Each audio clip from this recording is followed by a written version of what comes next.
No. Rob, wake up. No. TV's Rob is unwoke. TV's Rob is unwoke. He's on woke. Welcome to it. It is TV's Rob is Unwoke. I am your very unhumble, unwoke host, TV's Rob. And this is the grand finale for the rankings of the Star Trek movies that Stephen, Michael, and I have been partaking in, going through all of the Star Trek films and deciding which ones are the best, which ones are the worst, which ones fall in between. And hopefully you've agreed with our rankings so far. We're through 13 all the way up into the top 5. So we're at the 5 best Trek movies to date. And I'm pretty sure that none of you will be surprised about number 1. But I think 5, 4, 3, and 2, you'll find some surprises. So without any further ado, and I thank you for your patience as I've been trying to work on these episodes, because doing video for YouTube and doing audio with everything that I have going on in terms of work and other obligations, it's been quite the wild ride, but I appreciate your patience, and let me know in the comments what you think, and feel free to share your own rankings. And if you want to come on and discuss your rankings, just hit me up on Twitter. You know how to find me. Just let me know. Without any further ado, let's take it away to the top 5 with Michael and Stephen. Let's pause a moment here to talk about protein bars. Do you like a good snack throughout the day, but you'd rather not pack on the pounds while doing it? Well, hey, I've got great news. Built Bar is here to save the day. They've got so many flavors. There's something for everyone. When you talk to a Built Bar fan, like me, they're passionate about their favorites. They've got amazing flavors like coconut, which is death for me, but hey, maybe it works for you. Mint brownie, which I love. Double chocolate, salted caramel, cookies and cream, which is great, and more. Hey, if you can't pick a flavor right off the bat, you can get a mixed box. What is a mixed box? You'll get 2 of each of their 9 regular flavors. Built Bars have up to 18 grams of protein, and they're 180 calories or less. Only 4 to 5 grams of sugar, and only 4 or 5 net carbs. But you wouldn't know it by tasting them, because they taste amazing. You can take care of your sweet tooth and still be healthy. How about that? And now you can get your Built Bars even faster. How? Check this out. The new URL is built.com. It's no longer builtbar.com. You get to save 3 letters. Think about the time it takes for you to type in BAR. Now you don't have to do it. And for you, the loyal audience of TV's Rob is Unwoke, Built Bar is giving you a discount off your first order. Go to built.com and use the promo code TV's Rob to save 10% off your first order. Use promo code TV's Rob for 10% off at built.com. He's on woke. So we're to the top 5, everybody. Top 5. This is where it's going to get really interesting. Yeah, I think All right, so. Michael, what do you have? I'm looking forward to hearing where you guys place this one. Star Trek First Contact. I think it was it's the best Next Generation movie by far. I mean, and the bar was so high for that, too. I mean, really. They outdid themselves. Even coming off Generations, they took this movie and turned it into what I think they hope the Kelvin movies were going to be. This was a real action movie with, plenty of good Star Trek plot line, and time travel notwithstanding, just witnessing the flight of the Phoenix. okay, now the time travel trope makes a big difference in the time travel trope is something that I feel has been used a whole lot more than it really should have been. But when it's done right, it's it's a great way to go. this was I think this is the example of when it's done right, it becomes great because it was handled with the right amount of nuance and the right amount of respect and knowledge of, okay, if we do this, this is what can happen. I think they nailed the formula on that one. Like they did in another movie, you know, the one with the whales. It's like it's almost like the people behind First Contact watched the previous Star Trek movies to see what they can do. I think so. Continue. Sorry. Well, and then Patrick Stewart was off the chart good in this movie with just him going through the emotions of A, being assimilated, and B, continuously having to fall back. That whole speech in his ready room, I've used that to kind of mirror what we're going through right now. But it's something that pulls that whole movie together. Is the fact that he is uniquely qualified and still uniquely damaged by the encounter with the Borg. And if this event had happened to any other captain in the fleet, I don't think it would have come out as anywhere near as good as effective as they were in beating them. Can't argue most of that. Go ahead, go for it, Steve.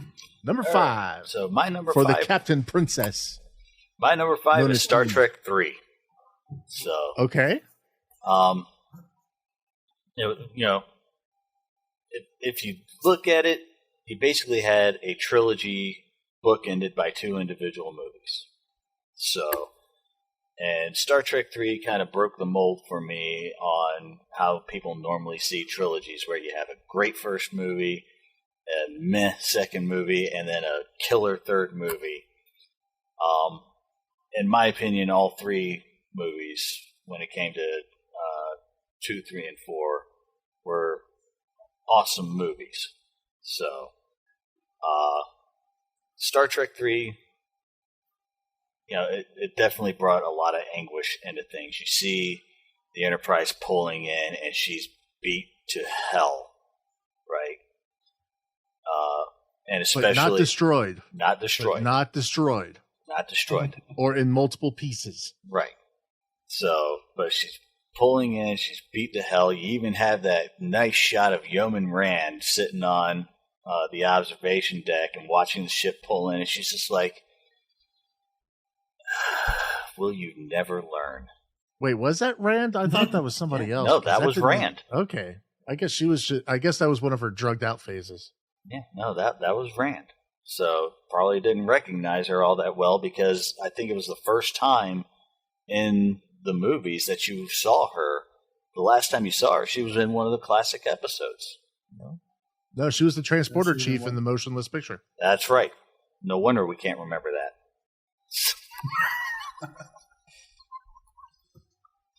But it went by so slowly. Well, I mean, that was the most memorable thing, was her beaming McCoy on board. Exactly, yeah. And then I don't think you saw her the entire rest of the movie. No, so, after the transporter room sequences were done, that was it. So the next time you see her, she's in a completely different uniform, not even on the Enterprise. And she's with sitting different there color hair, watching the Enterprise come in and just shaking her head. Went and did it again, you dumb bastard. That son of a bitch. So, but overall, it was a great movie. A lot of people talk about it cheapened the death of Spock and this, that, the other. For me, it was an outstanding moment, because is it really the Enterprise? Is it really that crew without Spock? Right? I mean, even the guy that he fought with the most, McCoy, was willing to do whatever it took to get him back, if only to get Spock out of his head, which was his absolute worst nightmare. Right? Especially when he found out what it was. It's like that green-blooded son of a bitch. It's his revenge for all those arguments he lost. So, which is exactly how McCoy would have seen that. Exactly.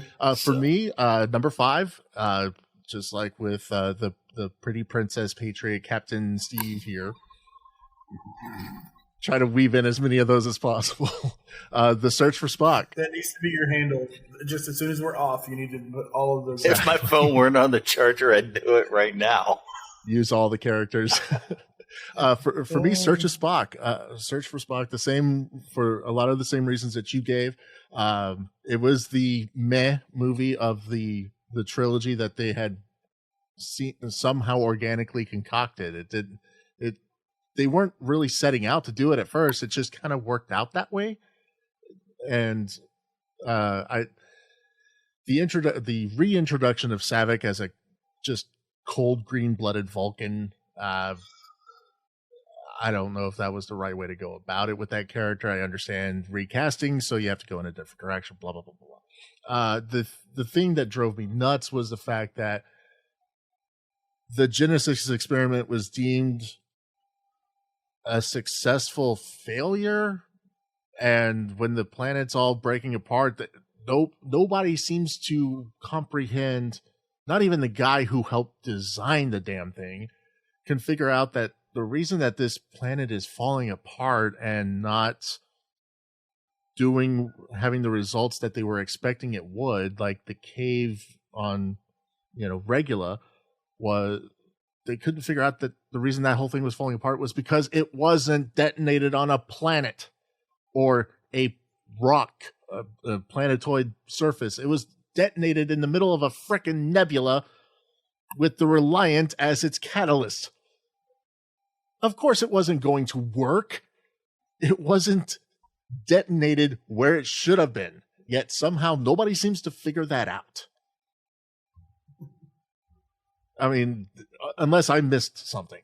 Well, that, and it still had a life form on board, and it happened to be Khan.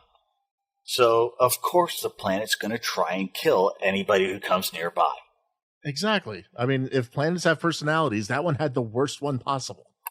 So, but I like the fact that it was a clever way of bringing Spock back.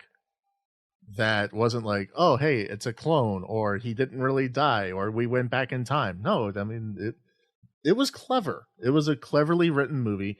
You gave the crew was suffering with and battling their emotions and feelings of loss, and you had Kirk step up and be Kirk. It was, I've got to go do this. I feel so strongly about my best friend being dead. I have to go right this wrong.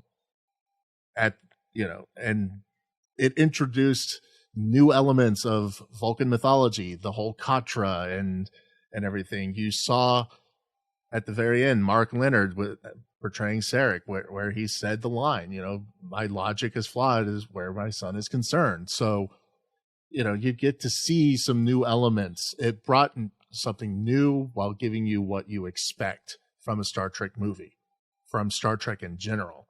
And, the prison break scene, Sulu going, "Don't call me tiny." It had humorous moments that were woven into the story.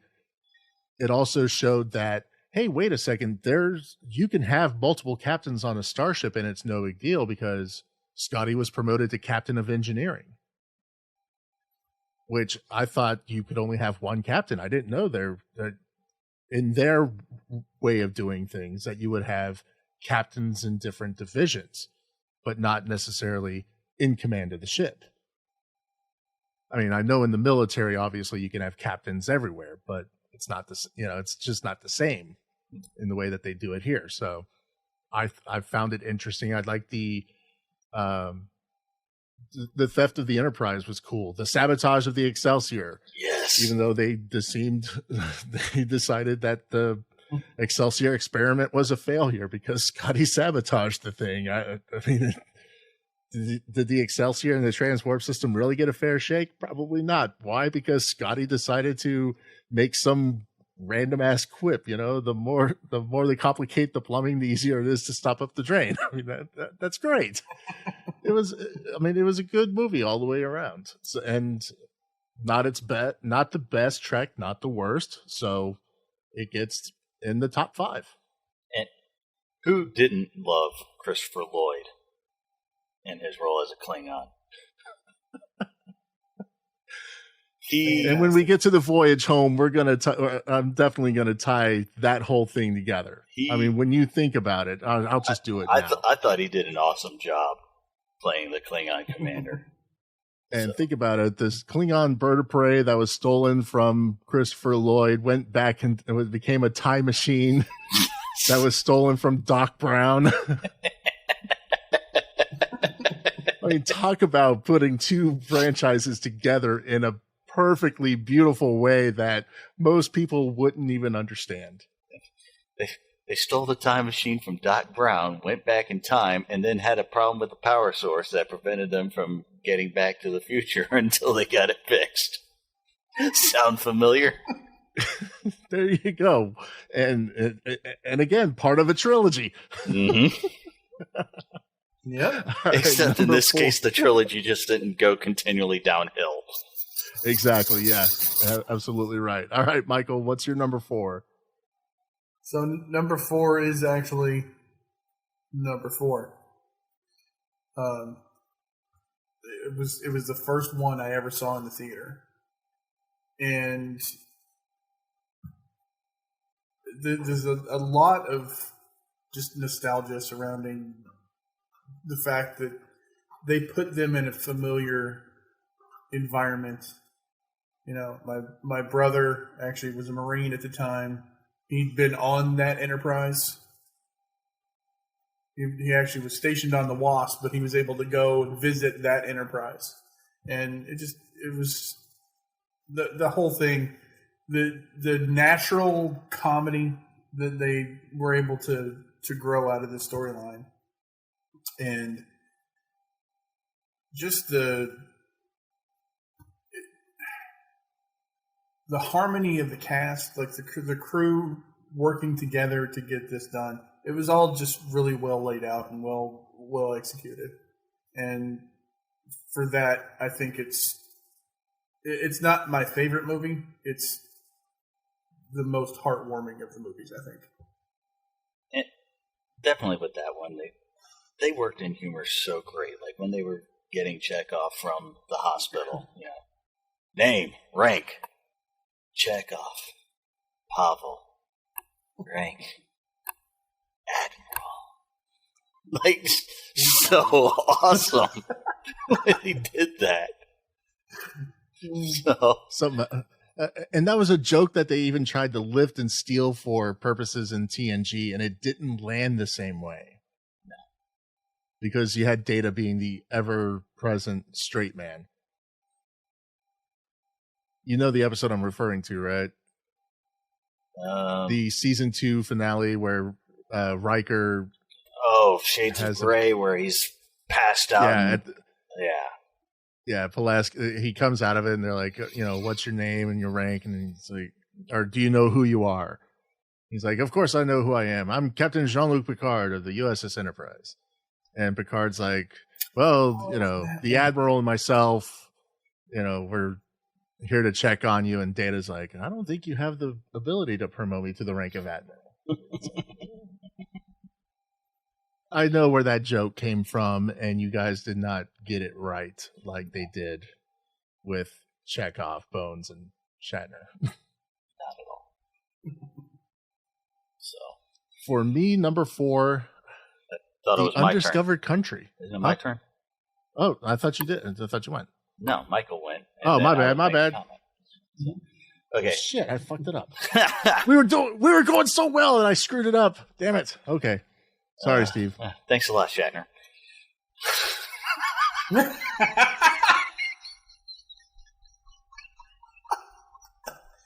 I don't know what to do with my hands. All right, so my number 4 is Insurrection. I don't care what anybody else says about it.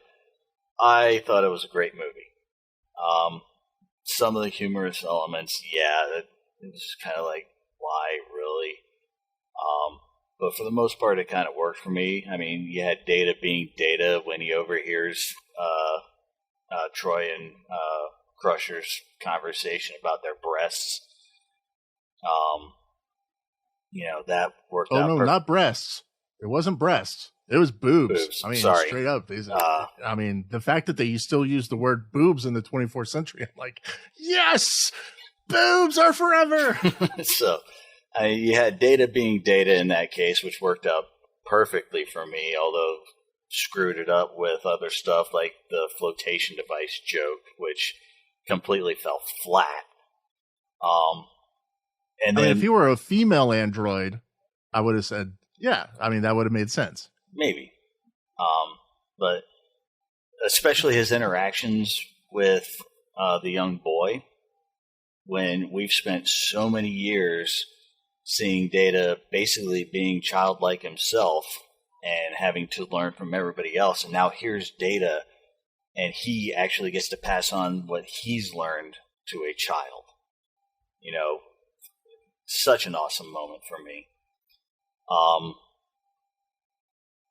And the whole storyline altogether where, just because y'all are trying to stop being Starfleet to get what you want doesn't mean we're going to stop. We're going to make sure that things go right. It was just such a Trek movie with that whole thing. I don't think they were actually going to try and limp back to Earth on impulse power. I'm pretty sure somebody was going to, go out there with a warp core for them.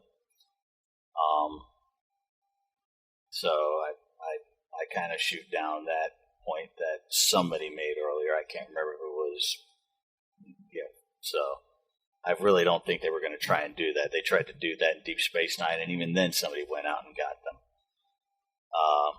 See, I did watch some of it, as much as I despise that series.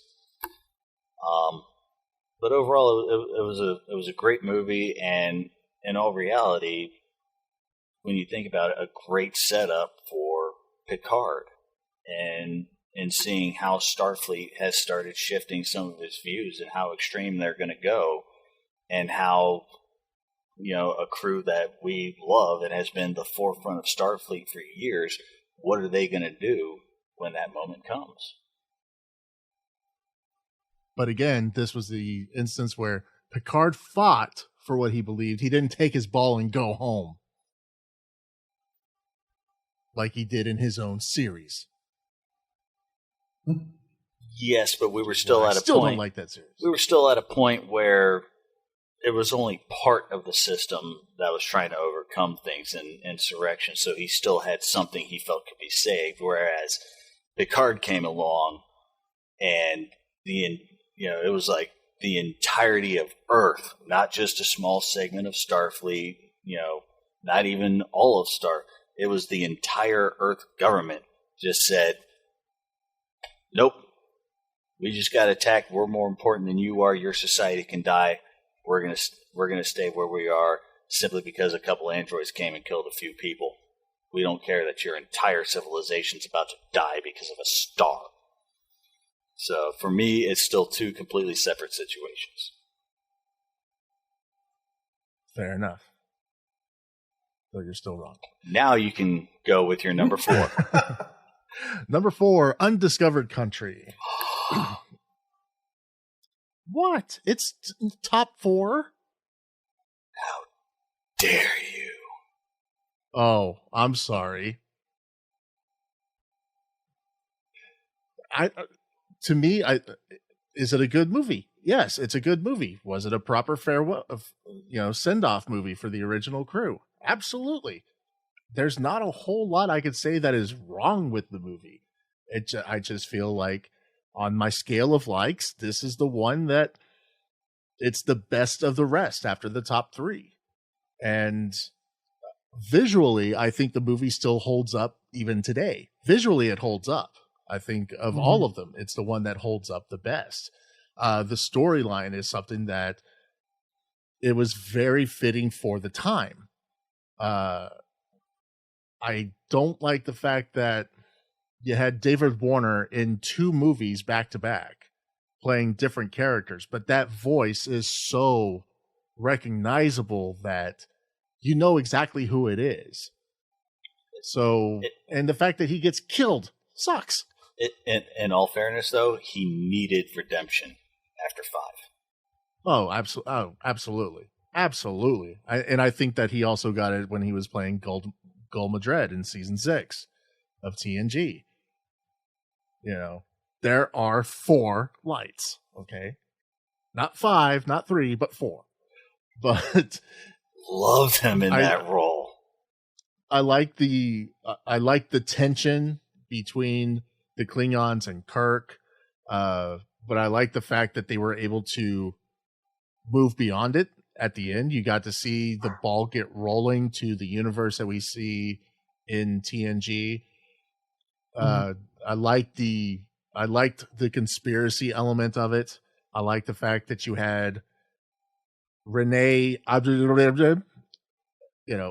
as, a Starfleet colonel who was, we'll go in there, we'll bust them out, we'll do this, we'll do that. Oh, what if this could precipitate a war? Well, frankly, Mr. President, we could clean their chronometers. It's like, that's so Odo-like to say. Yes. So, and him being part of the conspiracy at the end of the movie, that's like plot twist. I like the fact that you had Kurtwood Smith as the Federation president. So, that undeniable, recognizable voice, just a few years removed from RoboCop and being Clarence Boddicker. So one of my other favorite movies of all time. This movie really, to me, is the best of the rest. I can't really say there's anything wrong with it other than how did the Excelsior get refitted so much in such a short amount of time? Because that bridge was half the size and all of a sudden had blue everywhere. I mean, I get it. Ships change and everything. Sulu having his own command, I thought was pretty cool. But how did the Enterprise bridge get refit so quickly between Star Trek V and Star Trek VI? Well, they just did a paint job, and all the consoles were completely different. What are you talking about? The layout was basically the same. The layout, sure, but the consoles were completely different. They went back to push buttons, whereas like 5 was all touchscreen. Yeah. I always find that really weird how much the bridge changes in every movie. Not to mention, can I over nerd on this for a second? Because from what I understand, reading technical manuals and stuff like that, the bridge actually comes in a bridge module, and it can be exchanged as one piece. And when they do a refit, they'll pull the bridge module because the main computer's underneath it, and they can just put a different one in, depending on what configuration of the bridge they want. Okay, fair enough. I'll go along with that. And again, that's obviously a retcon for how things change that quickly. No, I mean now it's a reason. Now that you mention it, I do have the tech manuals, and I remember on that class of ship, the main computer was right there, straight down the center of the saucer. So that's why you got that sensor module right there on the bottom too. It's right there connected. And of course, in IRL, the reason that you had the dramatic change from 4 to 5 was the set was left out in the rain and it got destroyed, so they had to rebuild it. And of course, after 5, I guess they didn't think they were going to do any more, so they stripped the set, and then they had to rebuild it. But new director or new returning director, wanted to give it a different look, a more militaristic feel. So that's why you have the color scheme and the floor patterns. The only knock I have on 6 is the redressed Enterprise D sets. If you're gonna go that bare bones and that cheap on things, just don't show those parts of the ship. I mean, the Federation president's office was 10 forward, and it was obviously 10 forward. I mean, putting drapes in front of the windows does not make it a totally different set. Engineering. Hello, that was the D's engineering. everybody knows it because you see the warp chamber. I mean, when you see the chamber and you see that design, I'm thinking, you mean to tell me that was the design Starfleet went with 70 years before they built the Enterprise D and we're using the same one? Stop it. The transporter room, you just set up a little radioactive blast shield in front of the transporter control console. That's not even the first time they did that with the transporters. So I don't know if you were watching back when this all happened, but when they were gearing up to airing All Good Things, Jonathan Frakes actually hosted a top 5 countdown. And during that, he actually revealed a couple of different things about the show.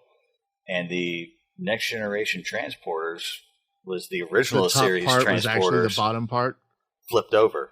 Yeah, I saw that too. So, but they were reusing some pieces, but it wasn't the whole set.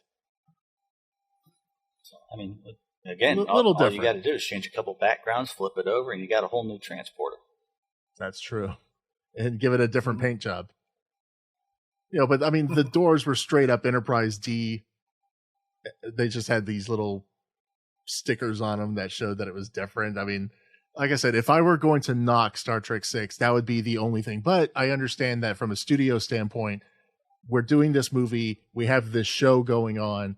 Let's take parts and pieces and let's just redress them and use them for this, as opposed to building whole new sets.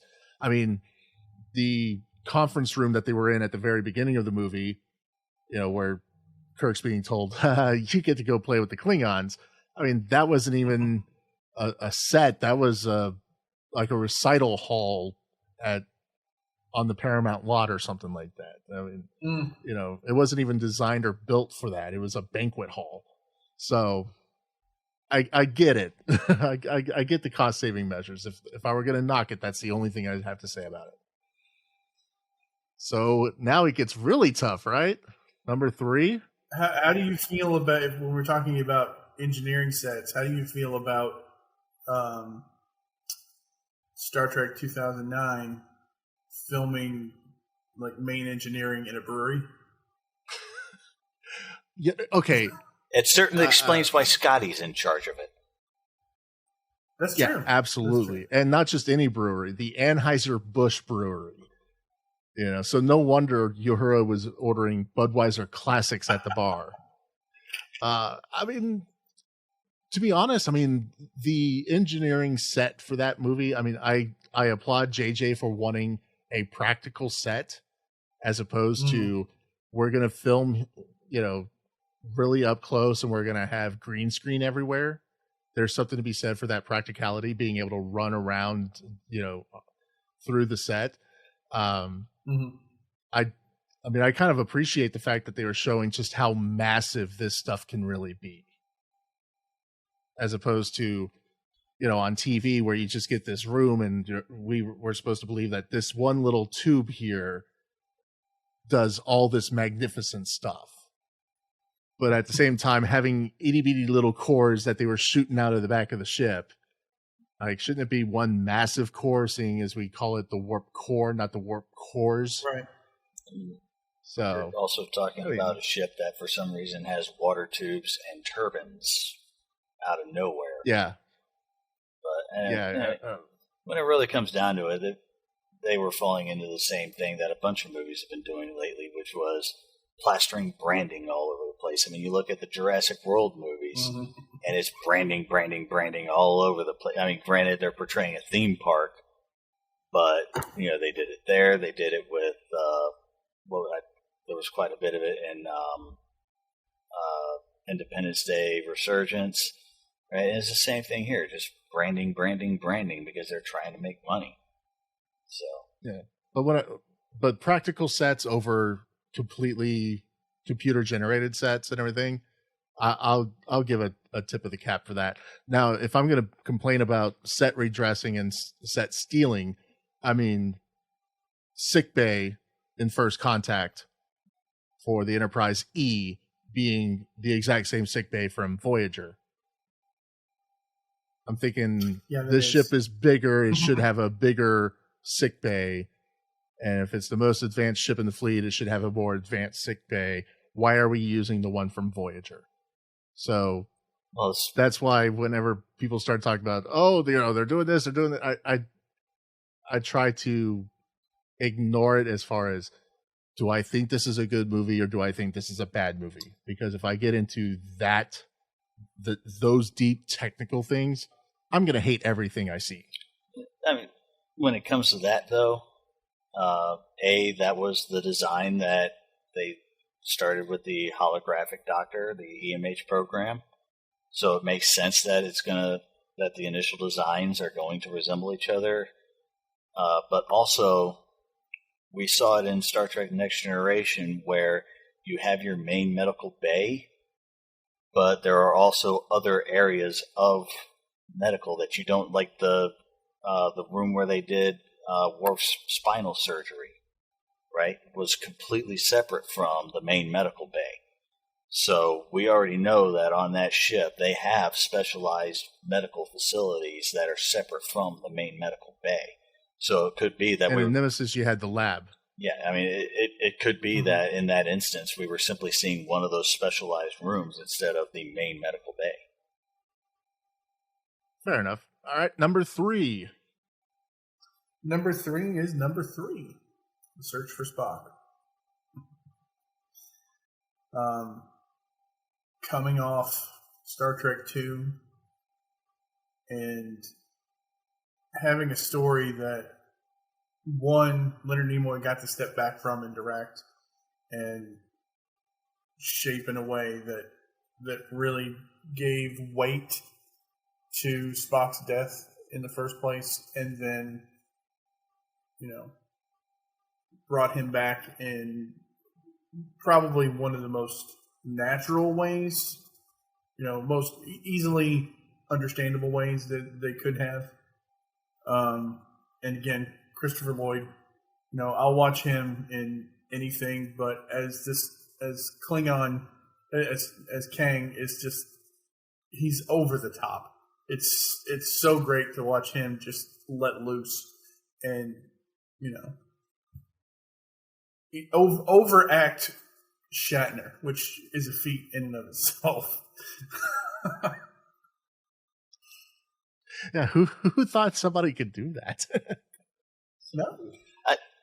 But how about, he's the Klingon commander who killed his woman at the beginning of the movie. Well, she violated his trust. She was completely dishonorable.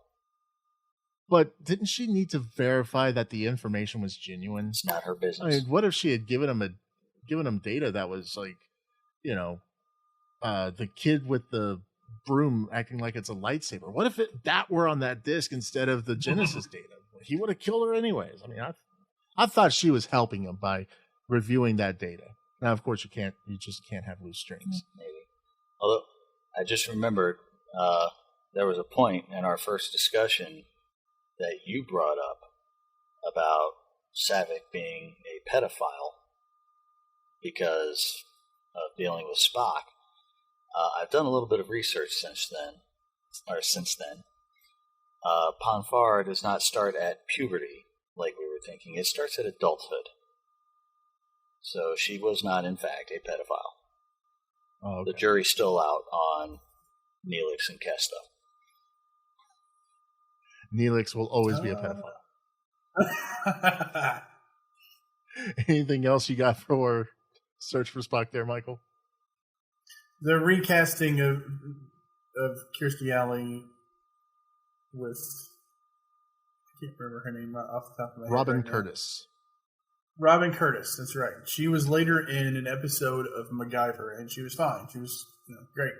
Not as a Vulcan. She made a better Romulan. It did not work. She made a better Romulan than she did a Vulcan. Yeah, I think so. And that was the whole problem with it in the first place, was Savick is a Vulcan-Romulan hybrid, which was played beautifully by Kirstie Alley. And then Robin Curtis came in and went straight Vulcan and just destroyed the character. Absolutely, yeah. Mm-hmm. All right, what's your number 3? My number 3 is First Contact.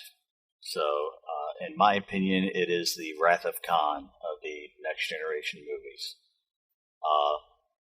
It brought in a beautiful storyline that had been touched previously with Picard, and brought out something in the Borg culture that we had not seen before, which was, they always talk about the collective, and we just think of the collective as all these Borg who are just, linked together, and we never really think of it as, the collective being something that's actually physically there running everything.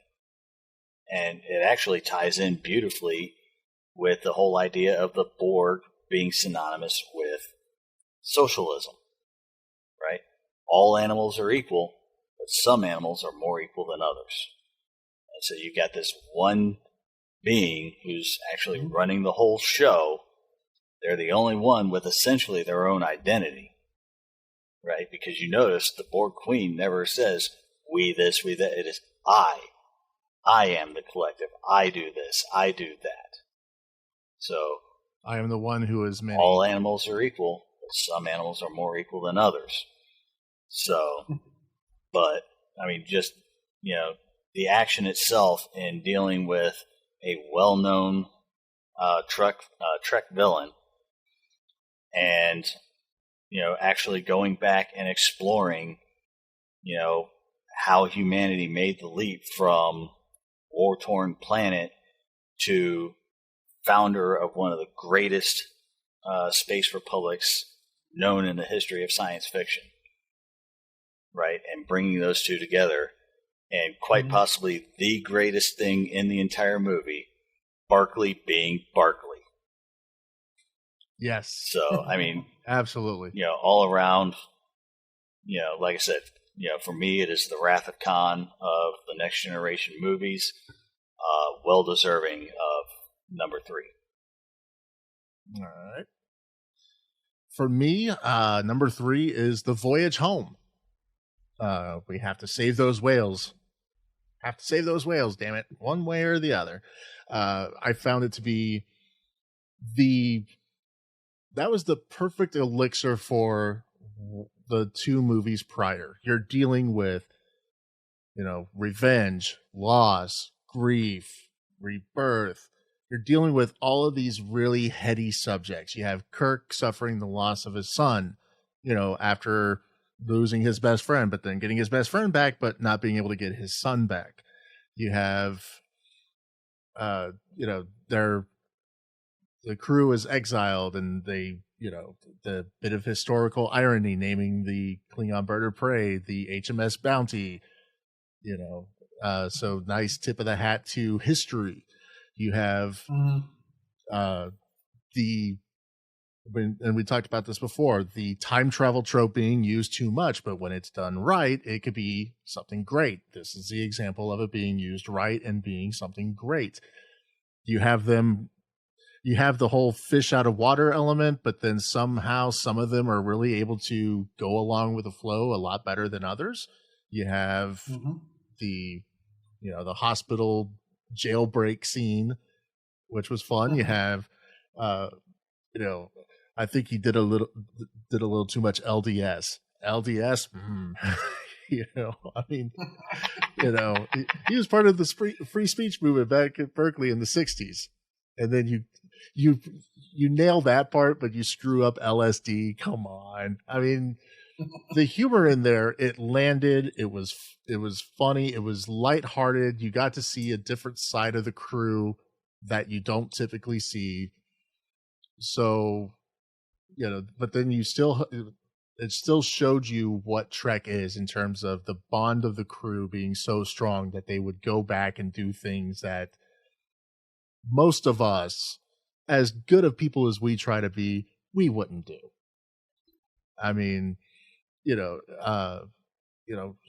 Kirk asking Spock, when Spock is saying, we got to go back and get Chekhov. Is that the logical thing to do? No, but it is the right thing to do. So even, or the human thing to do. Sometimes those instincts, override logic. Like, should I do this? No. Am I gonna? Yeah. I mean, it's like, bro, hold my beer. Check this out. And it was just handled really well. The Enterprise giveth, the Enterprise taketh away. And then at the end of the movie, I mean, you get to see the ramifications of short-sightedness come out to play. I mean, yeah, I know the probe looked like a giant cigar in space with a blue ball hanging from it, but you also got to see how progressive Star Trek can be, because I mean, you had the Indian captain, you had the black female captain, you had, you got to see more ships, you got to see more crews than what you would normally see on any given week. All dealing with the same problem, but you get to see the ramifications of short-sightedness and what can happen if we screw stuff up. Now, it did make a huge political statement all the way through it, but it did it in a way that it was nuanced. You didn't feel like you were being beaten over the head. It did it with "gotta save the whales, protect the planet." It did it in a traditional Star Trek fashion. Exactly. And like I said, after dealing with really heady subjects, we got to have a little bit of fun, and I think that was the best way to go about making that third movie. Lighten it up. And, the neck pinch to the guy blaring the punk music on the bus and everything, with the mohawk and, flipping Kirk the bird and everything. That was cool. The colorful metaphors and Spock's complete, total, utter misuse of them. I mean, it's a fun movie. It's very Trek in the overall arching themes. I really laughed at the end where, they get through the trial portion, and I found it hilarious that the Federation president is standing there, and he's saying that, Admiral Kirk, for your actions, here's your punishment. We're going to demote you to captain and give you command of a starship. I'm thinking, is that really punishing Kirk? Because didn't he demote himself in the first movie? And then, although he didn't demote himself in the second movie, still ended up taking command of the ship, because Spock was like, if we were to go on active duty, the ranking officer must be in command. So he still ended up commanding the ship. It's like, you just gave this guy exactly what he wanted. This is just a different circumstance where he did something wrong. And then the crew going up to the star base, and you see them, they're all debating like, oh, we'll get a freighter. Oh, I'm hoping for Excelsior. Then Scotty's like, why would you want that bucket of bolts? And Kirk's like, a ship is a ship. And Scotty's like, whatever you say, thy will be done. And then, you get to the Excelsior, then you just start peeking over the saucer section, and there's the Enterprise A. And it's the same beautiful Constitution refit ship that we had already started to enjoy in the first 3 movies. I thought it handled everything really well. To your point about the trial, in a way, the president basically admitted it wasn't a true punishment. When he was talking about it, he's like, we're going to put you back in the position that you have proven time and time and time again that you are the man for that job, right?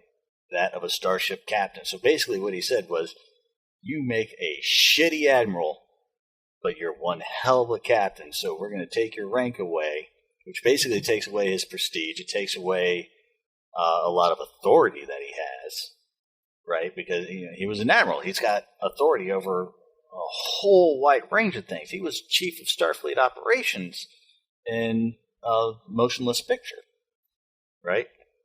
Yep. So basically they punished him by taking away his rank, and then rewarded him for his actions in saving the planet by putting him back in the position that he's always excelled at. So basically, and two other thoughts on that. When you think about it, he gets all that praise heaped up on him at the end of that movie, and then we laid the egg that is 5. But then that was our punishment. Yeah, but then we have, but then you get a nice callback to that particular part right there in Star Trek Beyond, where Kirk is applying for that vice admiral position at Starbase Yorktown and everything, and that one admiral's like, hey, if you want the job is yours, and he's just like, admirals don't fly. Yeah. No. Well, what's the fun in that? I mean, that encapsulated that part right there perfectly. It was a nice callback from that movie. So that's all I've got for number 3. Now this is going to be really interesting. Number 2. Here we go. Number 2 for me is Star Trek VI: The Undiscovered Country, and we've gone over it a couple times, but I can't. The fact that it's a mystery appealed to me greatly because I've loved mysteries since I was in middle school.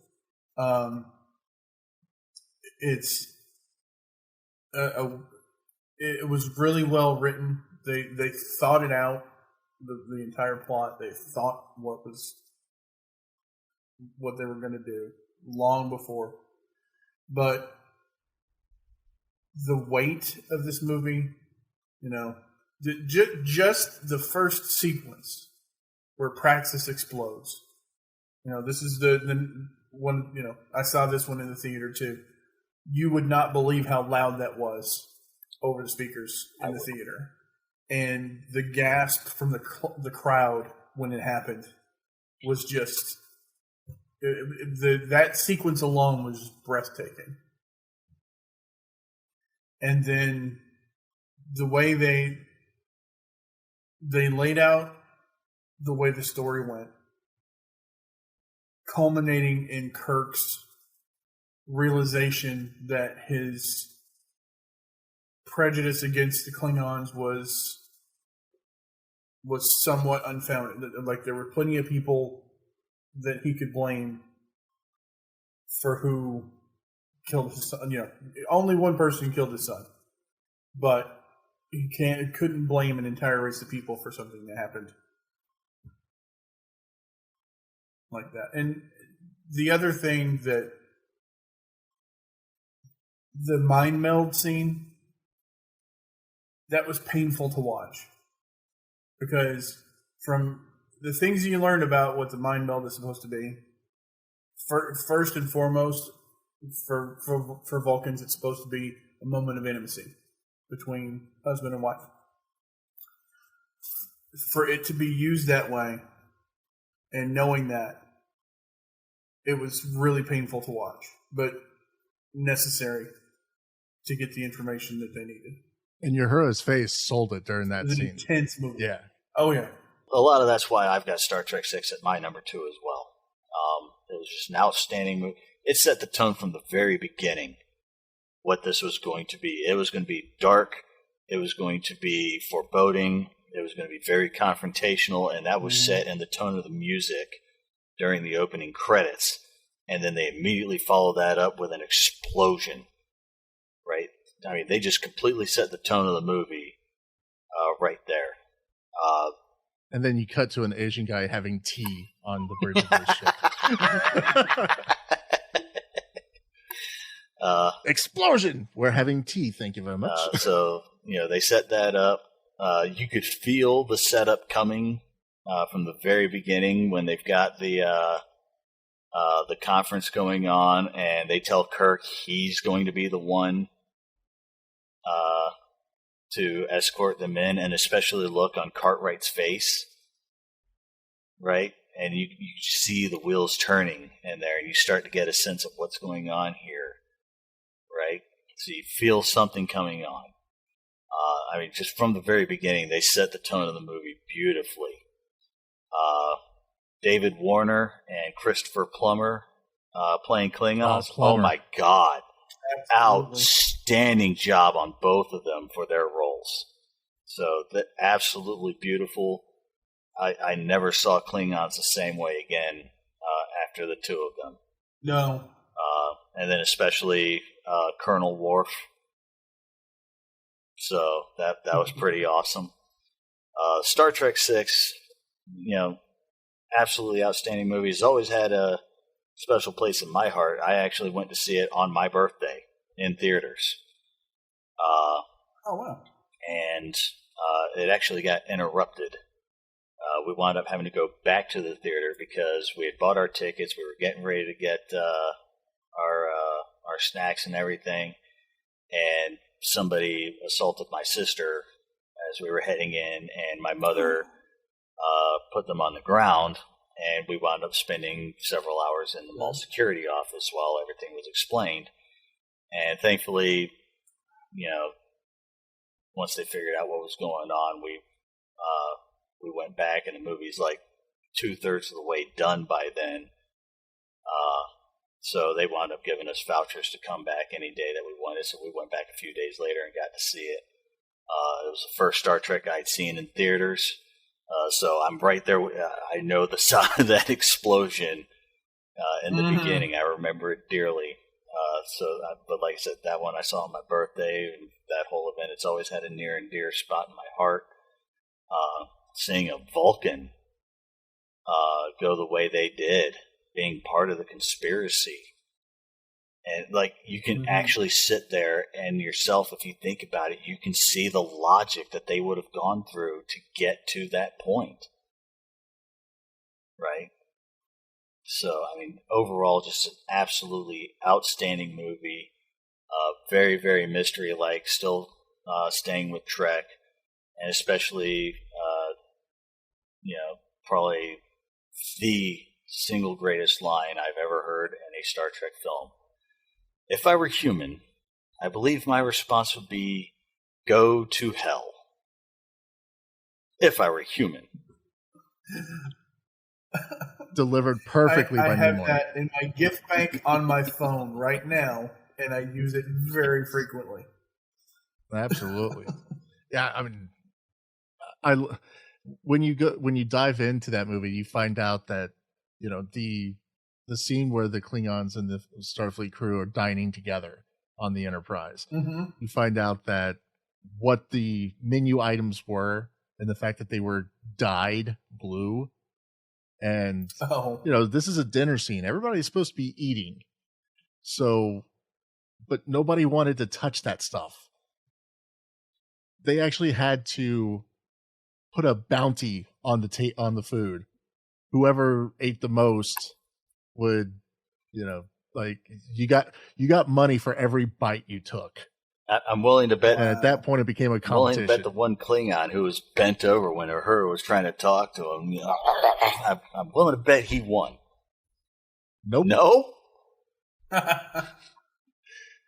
In any competition, especially with Trek, who do you think would be the one to step up and want to win it the most? Tell me it wasn't Shatner. Yep. God damn it. Yeah. So, yeah. I always found that to be funny when I learned that fact. I was like, really? That's what they did? That's how they did it? Oh, my God. Because I found it weird that nobody was really eating during this dinner. What about his faux pas at the end of that scene? We need breathing room. Earth, Hitler, 1938. Excuse me? I beg your pardon. and the disingenuous, we must do this again sometime. I mean, yeah, that movie, like I said earlier, I can't find anything wrong with it. It was just, for me, it was just kind of like the best of the rest, because and them bringing back Nicholas Meyer, the guy who directed Wrath of Khan, to bring him back and have him direct that movie. You knew it was going to be good, because he flipped Star Trek on its head, and he established the look and the feel for those movies with Wrath of Khan. So for him to come back, it was just okay. we're course correcting from Star Trek V, and we're going to end this right. And with it being the movie for Gene Roddenberry, since he had passed, it was perfect that way. Can't argue it. For me, number 2 is the Wrath of Khan of the Next Generation crew, First Contact. I saw you. I was about to have a heart attack over here. Well, when you deemed it the Wrath of Khan of TNG movies, I was like, I'm going to steal that line just to screw with him. Check my blood pressure here. Exactly. Okay, I'm still good. Because, again, just like with The Voyage Home, this is a time travel movie that is done right, where it's not so much a trope and just a gimmick out of something. It was an integral part of the story. It was woven into the fabric, so it wasn't some cheap thrill. This had a huge overarching purpose behind it. You got to see the exact ramifications of the incident with Picard becoming Locutus. You got to see the fact that he's still dealing with that years down the road. You know, it's a lesser version of PTSD. You know, I mean, he's really suffering with this stigma still. And, you know, the Enterprise gets sidelined because of him. It doesn't get sidelined because of the ship or the crew. It got sidelined because of him. So he's feeling directly responsible for what's happening at the Battle of Earth right now, because he can't be there to do his job because, I was assimilated. Well, shit. You know, but he ends up, standing up and saying, you know what, screw it. We're going to go do the thing that we need to go do. And in very Spock-esque fashion from Star Trek VI, you have Data sit there and he says, I believe I speak for everybody where I say, to hell with our orders. And, Troy starts to smile. Data's like, Riker sitting there. I mean, if he could, he would just stand up and say, fuck yeah, and then all of a sudden they're warping into action. One of the few callback moments done in the TNG movies that actually worked. Yeah, because you had the right person saying it at the right time. It was writing and timing that went perfectly there. Jonathan Frakes, I thought he did a terrific job directing that movie. He nailed the tone, the shots, the character interactions I thought were all good. I like the fact that Robert Picardo even made a brief little cameo and he dropped the classic, I'm a doctor, not a doorstop. So, I'm a doctor, not a this, that McCoy would always drop so perfectly. Yeah. So you had callbacks, but it also further advanced the story, the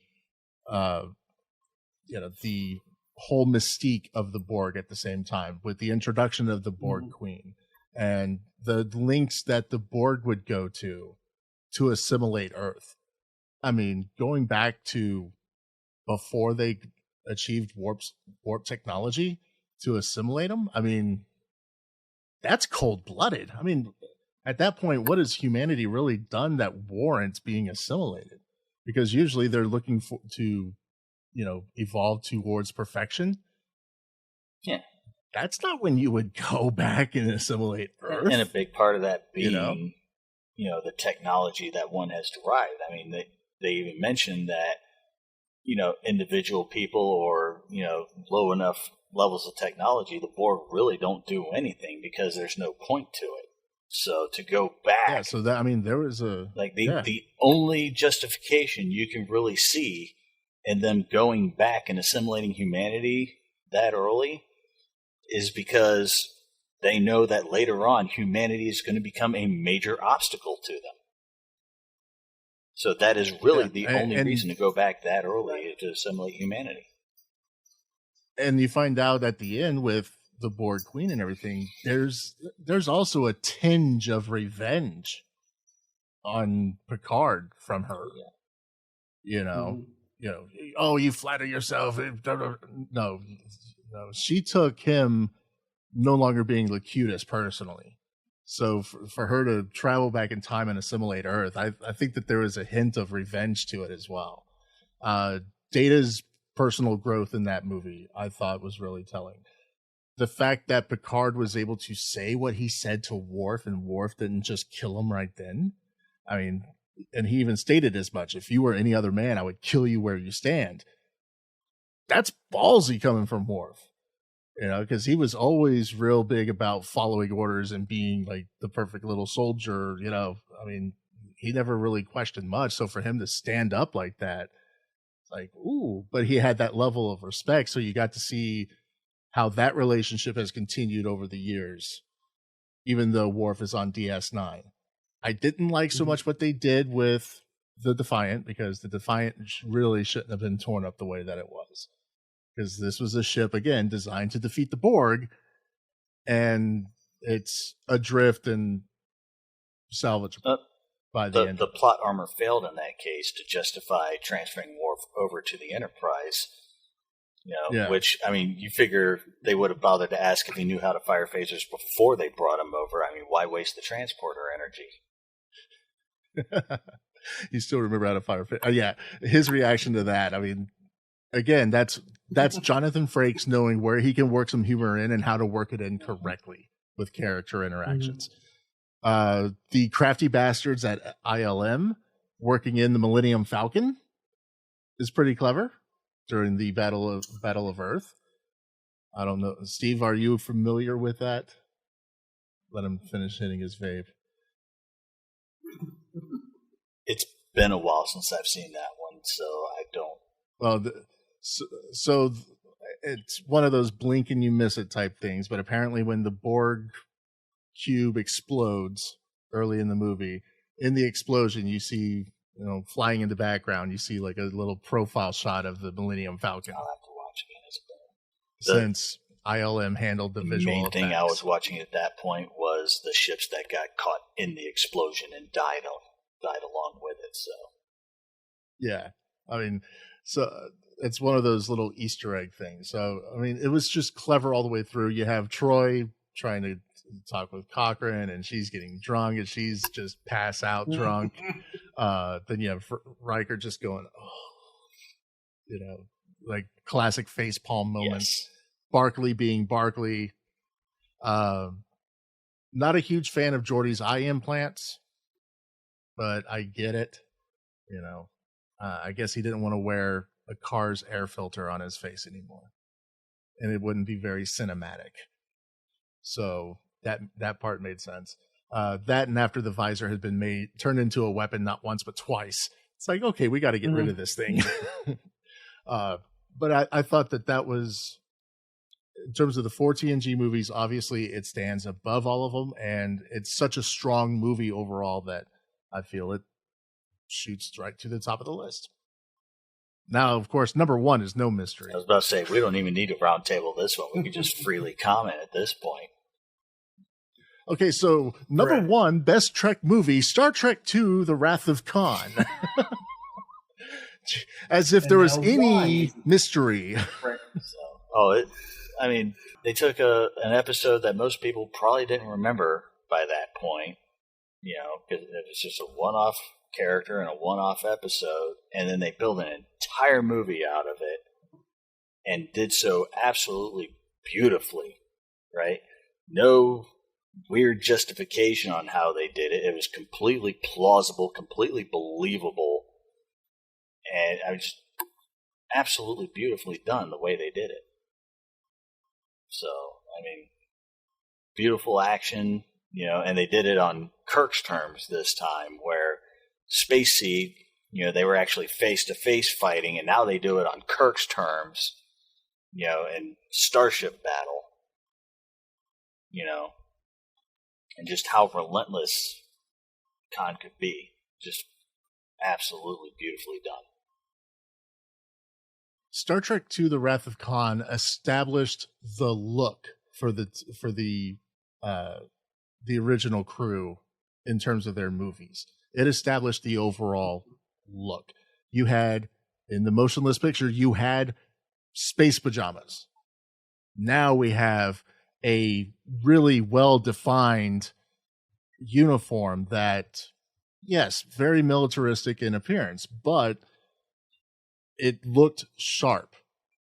You believe that these were officers in some sort of service, where before, I mean, the original series, shirt and pants, rank, around the cuff of the shirts and the embroidered insignia and everything. I mean, obviously, there's only so much you can do with what they had to work with, but at least it was uniform. Was, what, $15? Yeah, exactly. So, I mean, and the Wrath of Khan was able to do so much with only half the budget of the original motion picture. And yet they were able to craft such a great story, establish this great, sharp look. I mean, those uniforms are probably the most iconic of the entire franchise. And the thing I liked about First Contact was that it gave them that iconic era defining uniform. In Generations, you still had the TV uniform mixed with the DS9 uniform, and it was all kind of hodgepodge all the way through. I mean, LaForge's uniform didn't even fit him because it was Colomini's from DS9. You had Riker, who was wearing Avery Brooks's uniform in Generations, and the sleeves weren't long enough, so that's why he had them rolled up all the time. It was a mess with the uniforms in Generations. In First Contact, they got these great sharp looking uniforms that I thought those were the best TNG era uniforms, because they were simple, but they were uniform. Same thing here. Not as simple, but uniform. Everybody knows exactly what rank you are, what division you are, and everything stands out. Absolutely the best uniform in the Star Trek universe. Yeah, I mean, when I think of the original series movies, that's the look I gravitate to. I could spot them. I know them. I know exactly what it is. No questions asked. Khan was such a great villain, and it furthered just like in First Contact. That's why those were my 1 and 2. It took an element from the series and furthered the narrative and gave you a sense of conclusion, and gave you that sense that the stakes were higher. So it continued that. And Ricardo Montalban's chest, I mean, that chest was insane. And that wasn't, the urban myth, urban legend of it was that it was like a prosthetic chest. No, that was him. Like in between shots, he was doing pull-ups and stuff like that to make that chest just rocking all the way through. So that's, you take the budget. Now, they did reuse a lot of shots. The Klingon attack cruisers during the Kobayashi Maru test, which introducing that test I thought was awesome. The Enterprise leaving dry dock, straight rip from the motion picture. But again, cleverly used. Wasn't, the Enterprise porn that we had gotten, but it was just enough to establish, okay, we're heading out. I didn't like so much that the Enterprise had been relegated to a training ship, but I guess in terms of its length of service and everything, it started to make sense. But I like the misdirection at the beginning of the movie where you have this female's voice who's commanding the Enterprise, and then your big reveal at the end of the test with the view screen becoming this big giant door. You hear Kirk saying, "All right, open it up." And, he walks through the spotlight. You just see the outline. Then he's just standing there. And that was a great reveal. The introduction of Carol Marcus and Davis. All of a sudden you gave personal stakes to Kirk. You had Kirk at the beginning of the movie feeling old, washed out, used up. What am I doing here still? Then all of a sudden, by the end of it, he's like, yeah, I still got it. I'm the man. All of a sudden, he's got his BDE back and he's good to go. So that was there were a lot of stakes in that movie. What can you say about it that's wrong or bad? Hopefully Michael here can provide some sort of answer as to why it's bad. Why is Dang it! I mean, I mentioned before, I wasn't a huge fan of the Genesis device as a device, but honestly, there's really nothing I can point to that makes this even an uncomfortable moment during the movie. I mean, everything about it was just perfect. I mean, they were very careful with this story. Well, I mean, do you have any complaints? Do you think you can? I mean, the whole thing about it. The shot of Kirk when he's accessing the Genesis information. He's like leaning in like this, and then all of a sudden they're like, submit your eye for retinal verification, and it's like, oh yeah, that was. And then the single most expensive sequence in that movie was that whole CG thing with the Genesis report. Oh, yeah, really? That was the single most expensive thing in that movie. Was that short little video about the Genesis device? Wow. I mean, well, the whole thing about it being a device was really just another push towards religious view. Again, I mean, McCoy even brought it up. According to myth, the Earth was created in 6 days. Now, watch out! Here comes Genesis. We're going to do it for you in 6 minutes. Really, Doctor? You must learn to govern your passions. They will be your undoing. it was just another push towards, some sort of religious look on things. I mean, not really going so deep into it, but But even Sarek said that Genesis was perfectly named. Yeah. The creation of life, not death. But I mean, when you really think about it, it's another example. In this case, religiously, it's another example of one of my favorite lines from Star Trek VI. Let us redefine progress to include that just because you can do a thing, it does not mean that you must do that thing. Sure, we might have the ability to do this, but does that necessarily mean that we should, or that it's even right for us to do this? Right? Well, if you think about it, after the introduction of Genesis in TNG, we went back to terraforming. You had terraforming projects where they were carving and creating stuff rather than doing it in one shot. So, and that's the whole point of it is, with this type of device, you are messing with the natural order.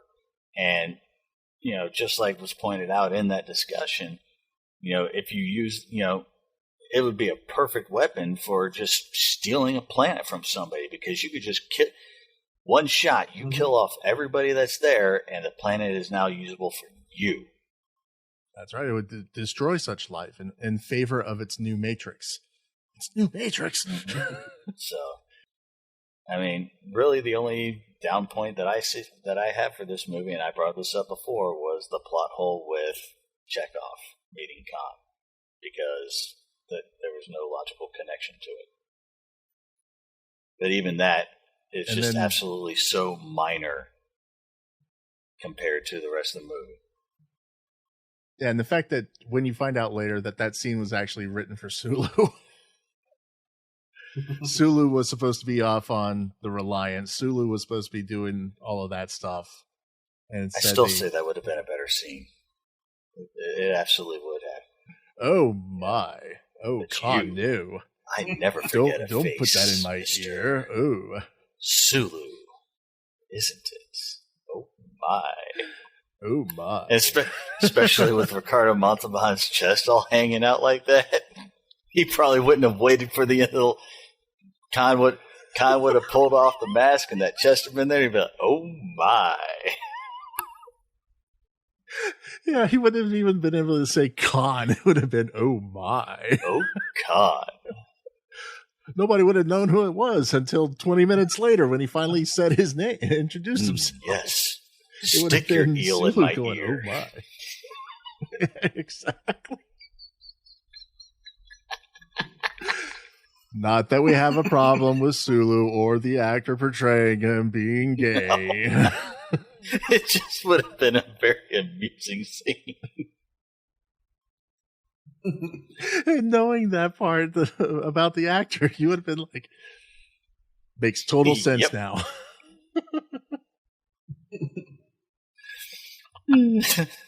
Oh, okay. Well, now that now the show's gonna get canceled. Now cancel culture will come after, which is fine. I'm more than okay with it. It's what they do. Yeah, and it's never enough. It's never enough. So we're all in agreement that the best movie was Wrath of Khan. And the worst was Did we even agree? We all agreed that the worst Into movie Darkness. was Into Darkness.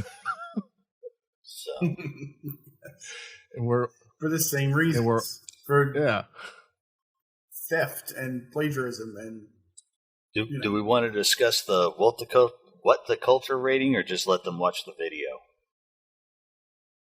to make them sit through it. I mean, their ranking. Some of it was right. Some of it was wrong. I mean, I've got serious issues when you've got Generations and Beyond over Star Trek 6. Right. Yeah. I mean, Star Trek 5, yeah, we all agree was a pretty bad movie, but I would still watch that before any of the Kelvin timeline movies. So putting it at the very bottom didn't make sense. Like, the only thing on this list of theirs that I agreed with was their number one, which I don't think anybody other than a complete idiot would disagree with the idea of Wrath of Khan being the number one Star Trek movie. And although visually that one doesn't hold up as much, the storyline holds up. Absolutely. Mhm.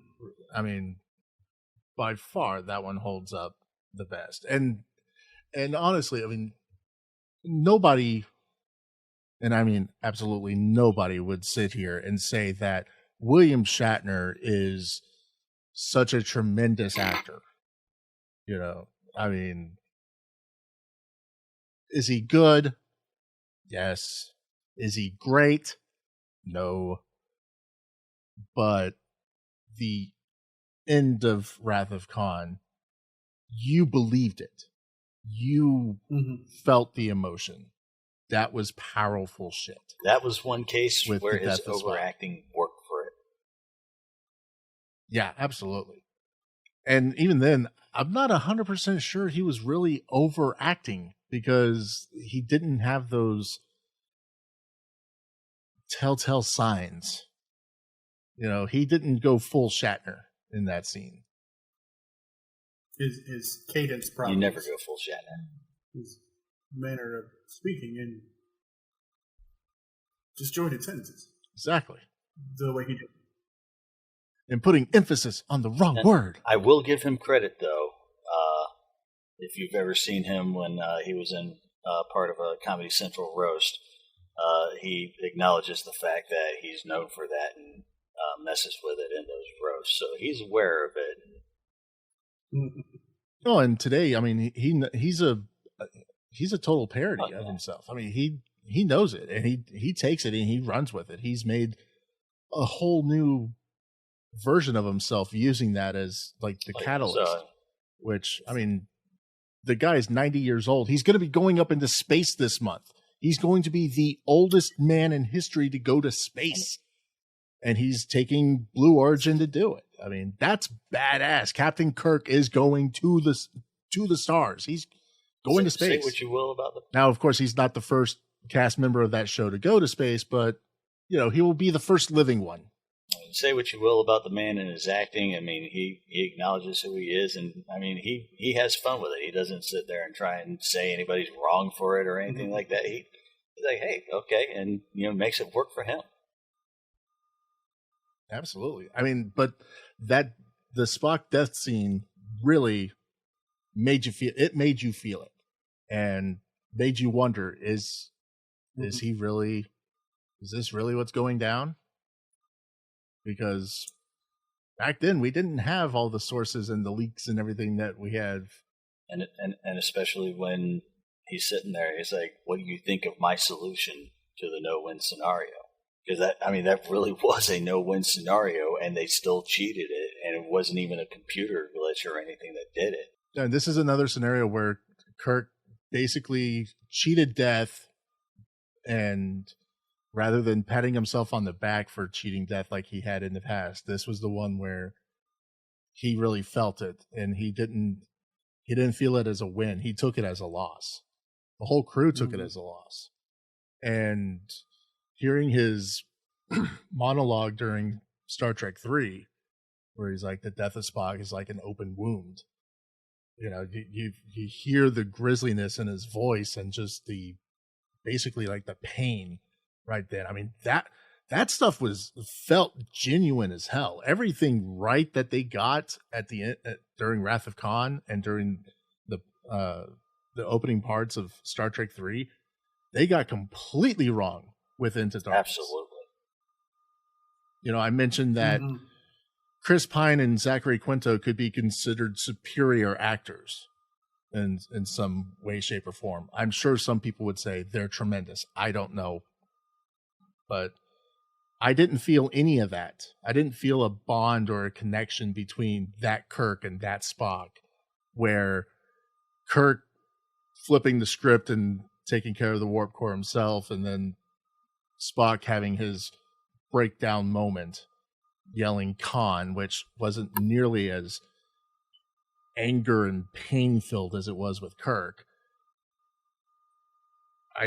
I didn't feel all of that, because that version of Kirk and that version of Spock hadn't grown to have that kind of a bond where Prime Kirk and Prime Spock had served together for all of those years and really became a brotherhood with McCoy and the rest of that crew. Now you had the central trinity, but then you had everybody else. The Kelvin crew felt disjointed all the time. I didn't feel any real bond or connection between any of them, except Scotty and that little alien guy. And, I mean, definitely what you were saying about Pine and Quinto. You know, Chris Pine was in Wonder Woman, which is the only other thing I've seen him in, and I thought he was actually really good in that movie. Zachary Quinto was in the Heroes TV series. An American Horror Story. I've never seen that. But I thought Quinto was great in Heroes. So they absolutely are great actors. They are simply terrible Kirk and Spock when you compare them to the original cast. Well, I think when you put them in that type of scenario, the Wrath of Khan, Spock death, or death sequence, yeah, absolutely. They are not ready for that type of spot. I mean, but I will say that Carl Urban was definitely the best guy for absolutely. For Bones. Although I thought in the second and third movie, especially in again, Into Darkness, he spoke into just metaphors all the time. You know, you don't run the Kentucky Derby without leaving your best horse in the stable. I mean, Bones didn't always talk like that. So, you know, but he did. But I thought Carl Urban was definitely the best choice for that Bones. He carried it well. I think he was the one that handled the gravity of the role the best out of the main three. Mm-hmm. But I still think What Culture got a lot of things wrong, probably because they're British. I mean, what has Britain given us recently in terms of like their television or movies? They gave us a female Doctor Who. I mean, I couldn't even get through that series when it was the male Doctor Who's. It's not my cup of tea. My daughter loves Doctor Who. I can't stand it. Of course. See, I enjoyed Christopher Eccleston, David Tennant, and Matt Smith as the Doctor. When they went to Peter Capaldi, started to lose me. When you go to Jodie Whittaker, you totally lost me, because it became when they announced a woman playing the Doctor, and people had a problem with it, and they outlined why they had a problem with it. It wasn't, okay, well, let's give it a chance and see what you think, how we retool everything. No, it was, you hate it because you're sexist and you're misogynist, and we're just going to keep on going with it. Well, don't tell me I'm the problem, and then expect me to watch it. How many times have we seen that, though? I mean, they did the Charlie's Angels movie a few years ago, and I mean, when they were coming out with it, they were like, "Yeah, all you white men, this movie isn't for you." This, that, the other. We've got our agenda going on with it, and then the movie flops, and who's the first person they blame? White men who didn't want to go see the movie. Mm-hmm. Yeah, Elizabeth Banks played that card well before the movie came out, which, of course, I mean, as soon as you play that card, we all know the movie is a steamy pile of shit, and you're already looking for a reason, to looking for the excuse. It was the same thing with the all-women Ghostbusters. Had nothing to do with the fact that it was poorly written, poorly executed, or casting choices. These women from Saturday Night Live just weren't funny. Had nothing to do with that. No, it's because we're all sexist, misogynist assholes, and we didn't want to watch a bunch of women be Ghostbusters. They even included some of the early comments decrying the fact that it's an all-women cast. They included those in the movie. It's crazy that they were setting themselves up for controversy right away by doing that. And it's insane. Steve, you got something there? No, I was basically saying the same thing. It was just horribly done, and they were going to do anything they could to admit that it was anything but horrible writing, horrible casting, just poor choices. No, it was going to be the fault of the people that they were trying to make the movie against. Yep. And then having Thor, Chris Hemsworth, Kirk's dad, be an idiot assistant, who was more worried about his abs than doing his job, which, I mean, not even the original Ghostbusters films portrayed Janine that way. No. So why did they have to go over the top with that? That made no sense. I mean, they were going over the top with everything. I mean, how about that stupid assortment of weapons they had? I mean, she reaches into the pack and pulls out dual pistols. Yeah. And how am I supposed to believe that Kate McKinnon is the equivalent of Egon? Sorry. No, that doesn't work. their entire doesn't work. Casting choice in that movie was just absolute garbage. Yeah, let's just get a bunch of SNL people and just hope that it works. Well, guys, I appreciate you taking the time to rank all of the Trek films and get into a little bit of complaining about other things as well. Pleasure as always. Well, that's it. There's the rankings. Tell me what you think. Do you agree? Do you disagree? Let's have the conversation. Let's have a dialogue. And, we'll find other things to rank here in the future. But I'm thinking in the next week, I'm going to get back to some regular programming because I have some real thoughts about stuff that's been going on, as well as the thing that's really been just driving me crazy as of late. The obsession with electric cars. I was at a car dealership recently getting my new car serviced because, you have to do that every 5 to 10,000 miles. Apparently cars work better when you get them maintenanced regularly. So I was at a dealership, and what I saw absolutely made me want to cry and made me die a little bit on the inside. And I'll tell you about that in the coming weeks. I'd like to thank my wife, Nikki, also the executive producer of this show, because she lets me do the nerdy stuff. She lets me do the ranting stuff. She lets me do whatever I want on this show, and she supports it 100%. Eventually, I'll get her to come on. Some of you have been asking for it. maybe she'll come on. But if you really want to pressure her, just hit her up on Twitter and say, hey, you need to do an episode with your husband. I mean, what? Do you not love him or something? I mean, come on. What is that? Also, I'd like to thank Ryoga, the derpy cat. He's around here somewhere. He made a quick little appearance in the episode. I'm pretty sure you noticed. If you didn't, go back and watch it again on YouTube, all right?